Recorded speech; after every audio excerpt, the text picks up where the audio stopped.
I don't know what most white people in this country feel. I can only include what they feel from the state of their institution. Now, this is the evidence. You want me to make an act of faith, risking myself, my wife, my woman, my sister, my children, on some idealism which you assure me exists in America, which I have never seen. Welcome back to Black History for White People, a podcast where we educate, resource, and challenge white people about Black history. I'm Brad, and on today's show are my co-hosts Katina and Garen. Today's topic is the Tuskegee Syphilis Study. We first address some common misnomers regarding the study, discuss a little bit about what syphilis is, talk about how the study got started and the initial beginnings of it, some of the deceptive practices that took place during it, and then we slowly get into the unraveling of the study. This is part 1 of 2 episodes, so make sure that after you're done with this, you go and listen to part 2. We hope you enjoyed the discussion. Okay, so I just found out right before we hit the record button here that we're going to be talking about the Tuskegee Syphilis Study. And I had told Garen and Katina laughed at me because all I had ever heard of was the Tuskegee Airmen, and then you guys told me that there was no correlation between the two, or at least not. Yes, I laughed at you. So let's talk about what this is, because is this a study? Is it a place? Was Tuskegee a place? Let's dive in. So that's actually the first thing I need to address, is that the name of the study is a misnomer.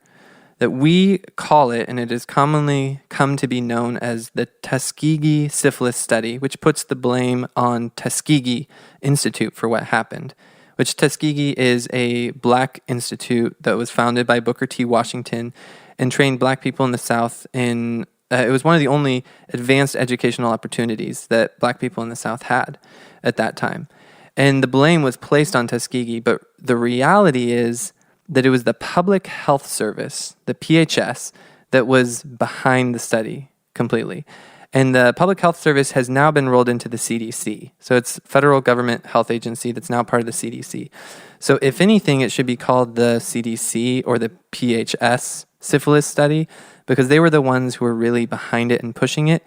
And we'll talk later in the episode about how they deliberately set Tuskegee Institute up as the front for the study, both in order to, for public relations and to be able to defend the study, and because they thought that that would make it more likely that black people would trust the study. But it was really the Public Health Service that was behind it. Okay. Everything, the way that you just worded that makes it sound like this is really bad. It gets pretty bad. Okay. So let's get I don't know anything about it. That's why I'm saying that. I'm not even sure. You're saying a study, but I don't even know what to really expect. And just Tuskegee Institute is a college. It's a university. It's one of the historically black colleges and universities, HBCU. Where is it? In Alabama. Yeah.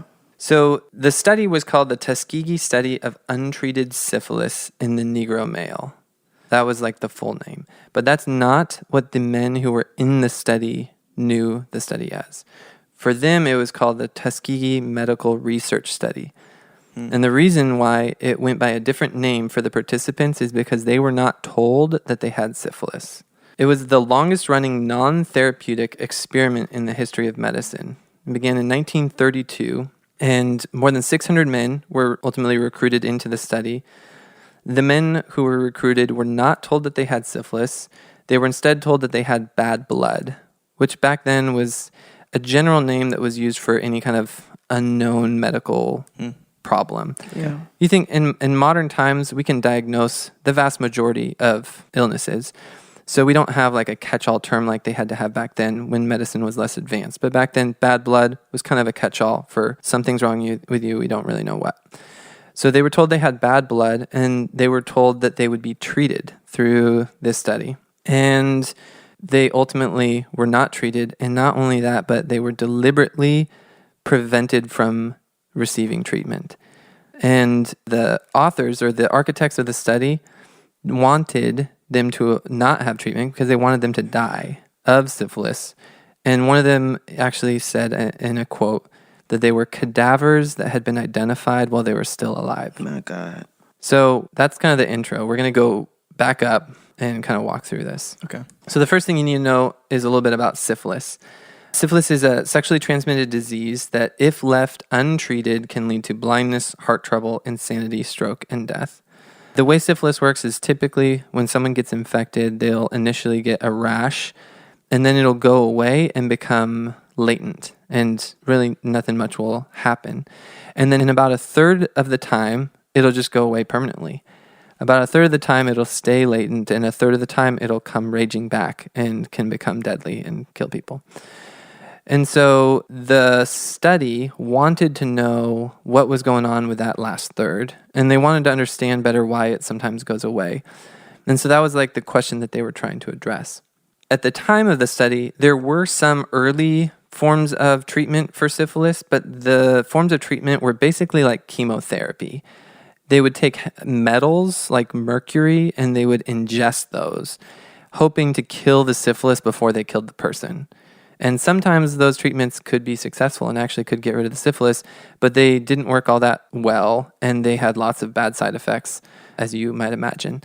And so there wasn't an effective and safe treatment that existed when the study started. But then what we're going to see is that an effective treatment did come along, and that kind of changed the dynamic. One other thing to note is just the way, and we see this play out in our day today, the way that the people in those times like to blame other populations for syphilis. Part of the reason for the study is that the white population was painting syphilis as if it was a problem that the black population was bringing to their city, to their area. So they would call it like the Negro disease. And that fit into a larger pattern of something that happens all over the world. I'm going to read a quote of this from a syphilis historian who says that the French called it the Spanish disease, the English and the Italians called it the French disease, the Russians called it the Polish disease, the Polish called it the Turkish disease, the Turkish called it the Christian disease, the Tahitians called it the British disease, in India it was called the Polish disease, and in Japan it was called the Chinese pox. I mean, this kind of reminds me of like the whole thing with the China virus and trying to attach racial blame to viruses that don't fall, like they ignore racial categories, the viruses themselves. And there's no kind of moral culpability in if a virus springs up from one population or another. It's just kind of random. The virus uses people to multiply itself. It doesn't. But in this quote, you see how each group wanted to place the blame on some other group for what was happening, which that blame shifting is harmful because it stokes racism. It also just keeps people from actually being responsible for taking whatever measures they need to in order to reduce the spread of a disease. Because if you're just blaming others for it, then you're taking it off of your own plate to do something to make it better. And that racial blame partially was the internal justification for how they set up this study. So getting into it, the story starts, we'll go all the way back to 1930. Okay. So this is during Jim Crow, and it's in the South. So, I mean, that's the setting. Kind of bring all that to mind. Dr. Oliver Wenger was a white doctor in the South, and the Public Health Service sent Wenger to Alabama, and he organized what was originally supposed to be an 8-month-long study of syphilis in the Negro males in Malcolm County. So the study ultimately went on for, 40 years? But it was initially just going to be an 8-month study at a time when effective treatment didn't exist. Wenger teamed up with Dr. Taliaferro Clark, who was a public health service officer and advisor to the Rosenwald Fund. That was the early source of funding that they were pursuing. But the Rosenwald Fund actually backed out of funding the study when they realized it was only going to be black participants. They were concerned that that would make it seem to Southerners like syphilis was primarily a problem for the black population, and they disagreed with that, so they didn't want to fund it. Wow. Dr. Wenger and Dr. Clark quickly found camaraderie, and they unified behind a desire to save the study from being canceled, so they visited Alabama to meet with a Dr. Jim Baker. And after Dr. Baker heard their plans, he laid out a few concerns with it. He told them that the study wouldn't work if no treatment was offered whatsoever, because initially it was just going to be a research study. They weren't going to offer any treatment. And so then they kind of agreed to maybe offer a little bit of treatment to some of the men. Dr. Baker's concern was not that it was going to be wrong towards these black participants not to treat them, but he was worried that some of the landowners, the planters, because this was like sharecropping system, and he was worried that the planters who were basically slave master light. If you've heard us talk about sharecropping, it was a very oppressive system. And he was worried that these men would be upset if they found out that their sharecroppers were in this study and not receiving any form of treatment. Right. So they wanted to appease them by offering some kind of minimal treatment. And so Clark agreed that some minimal treatment would be offered. And then Dr. Baker also said that they needed a sponsor, some kind of public face of the study that would be a little bit more palatable. So they decided to pursue and approach Tuskegee University. So Booker T. Washington, like we said, had founded it in 1881, and it provided a world-class education in medical and industrial arts to African Americans in the South. Initially, it was kind of limited to medicine and industrial arts because it was in the South. There was only certain occupations that Black people were allowed to pursue.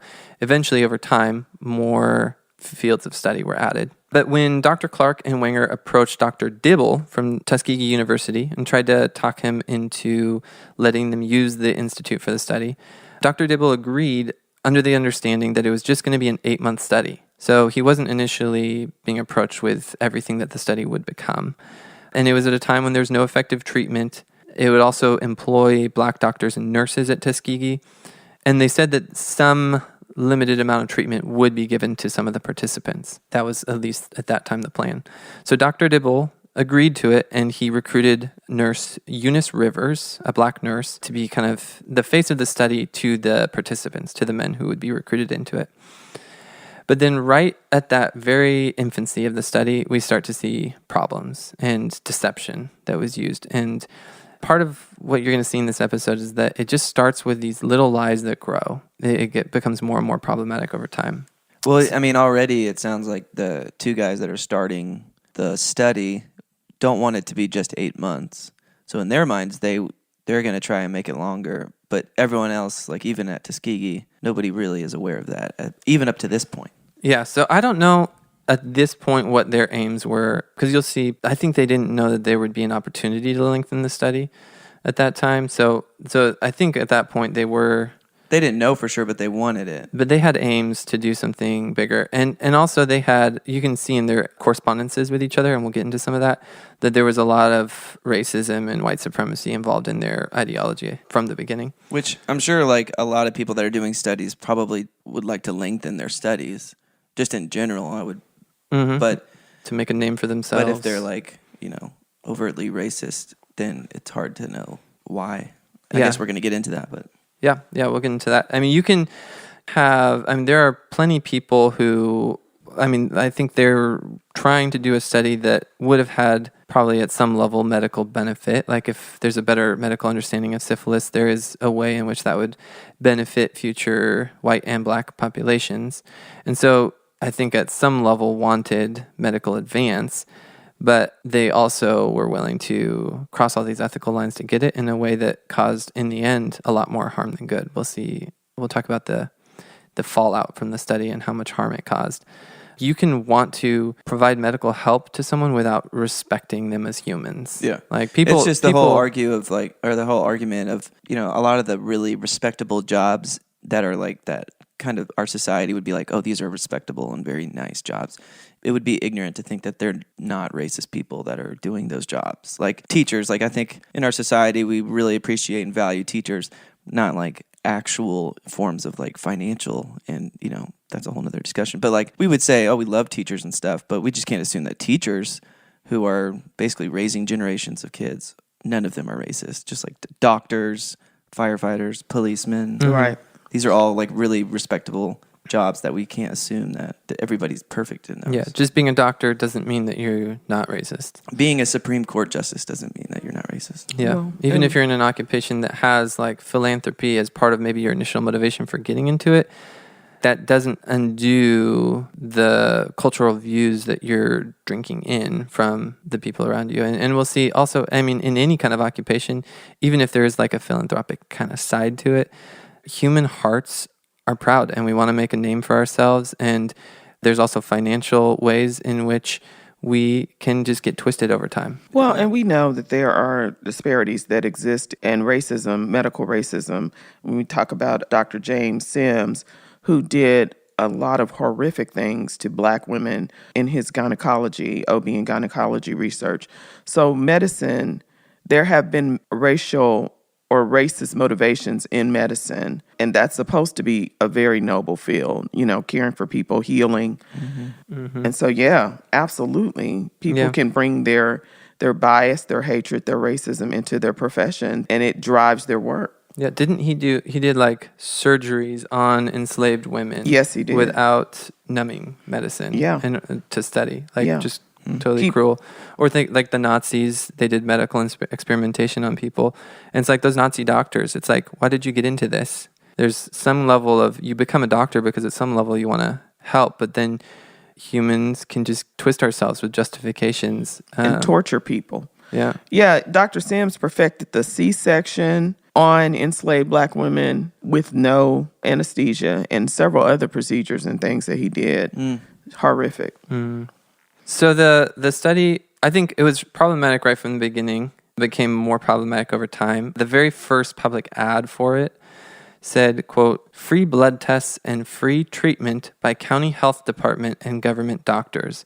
You may feel well and still have bad blood." Right from the beginning, they're setting it up as if you can get tested in treatment, as if this is a treatment program. When in reality, we'll see that there was at no point really real effort for treatment. So the actual treatment that they were offering early on was aspirin. So it's not even a real treatment. It's just numbing some of the pain of some of the symptoms. Right. So it was never really aimed at treating these men. So it was deceptive right from the beginning, kept them from actually knowing what their diagnosis was right from the beginning.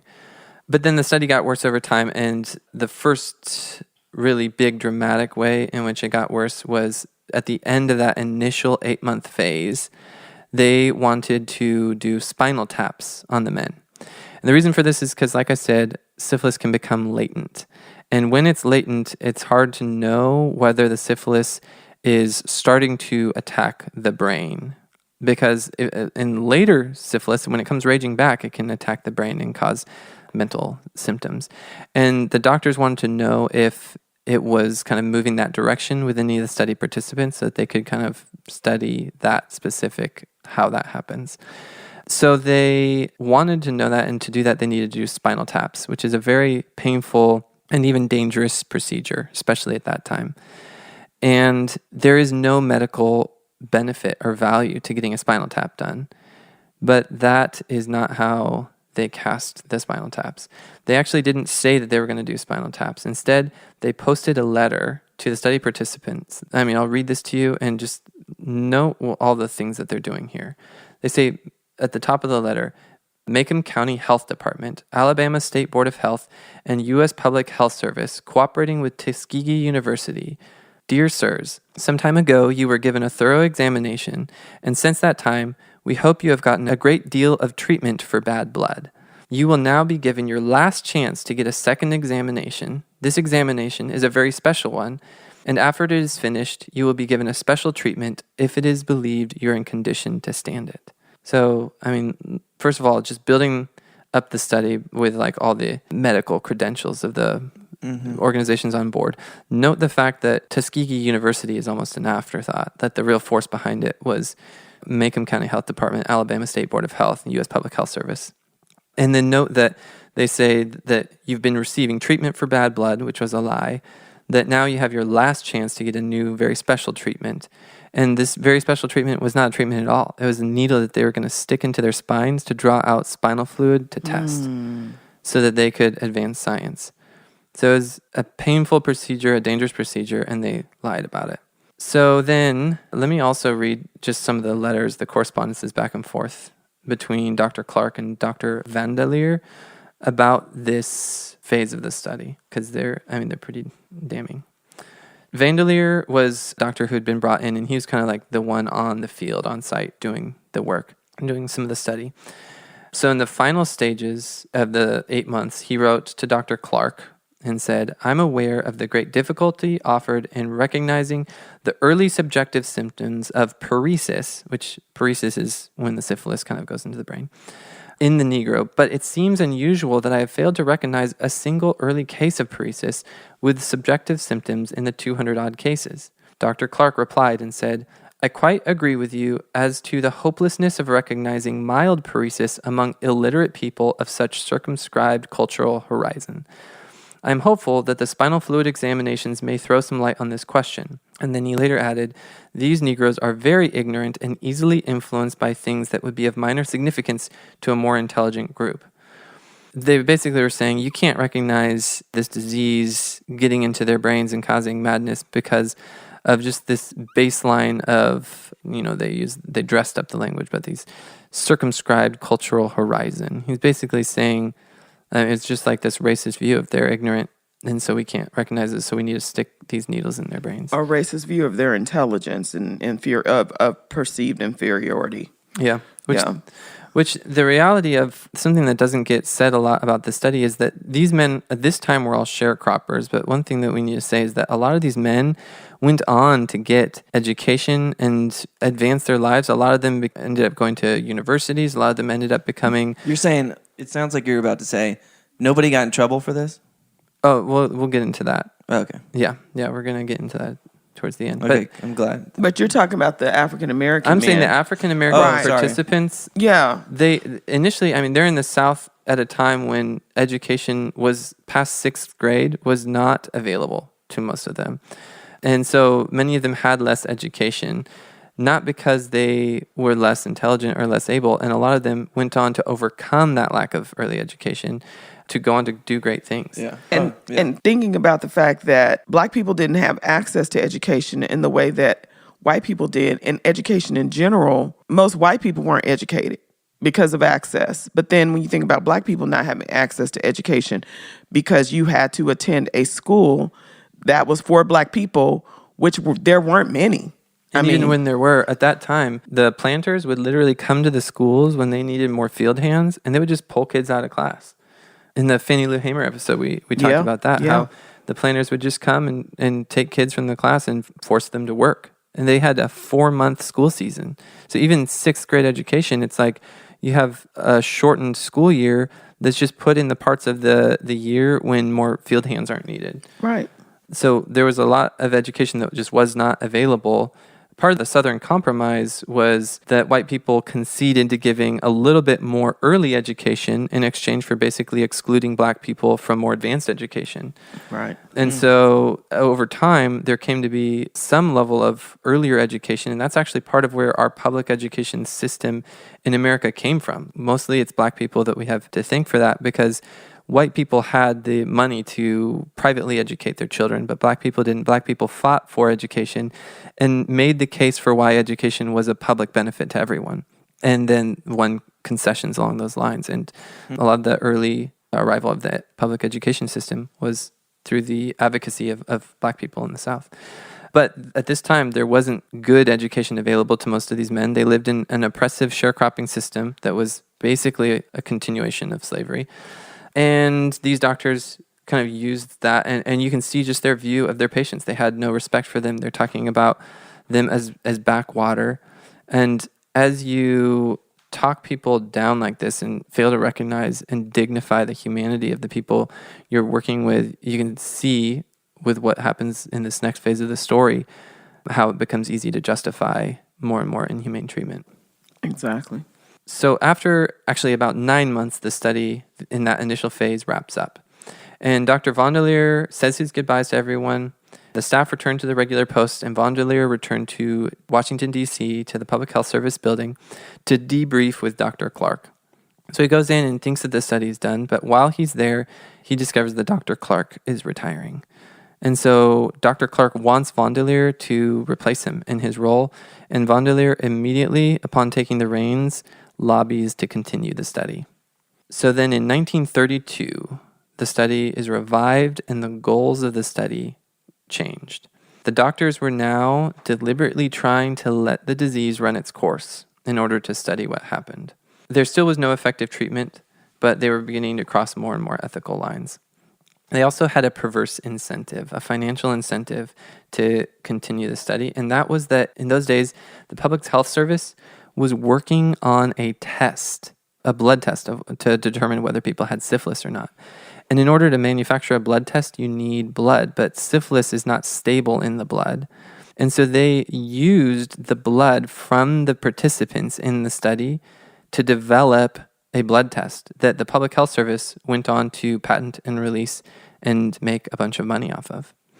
So they had a reason to want to continue the study. And Vondelier, according to his own testimony, says that everyone quickly got on board with it. Within a month of Vondelier taking over, he wrote to Dr. Wenger that he had achieved consensus with other experts that the study should be continued until eventual autopsy of the test subjects. Quote, everyone is agreed that the proper procedure is the continuance of the observation of the Negro men used in the study with the idea of eventually bringing them to autopsy. And he went on, as I see it, we have no further interest in the test subjects until they die. As well as the earlier mentioned quote, to just remind you of here that they are cadavers that have been identified while they're still alive. So the perspective changed that the value of the participants at that point would just be at their death in order to autopsy them and determine whether the syphilis had spread into their brains and try to figure out how to run its course. My God. So the study architects knew at this point that they needed to bring the study even more closely into alignment with Tuskegee University in order to build the trust with the Black participants to do the autopsy. Because autopsies at that point were not fully understood. It was a less common medical procedure to have an autopsy, and they needed consent from the families of the participants who died. And they knew that as white government doctors, they couldn't get that.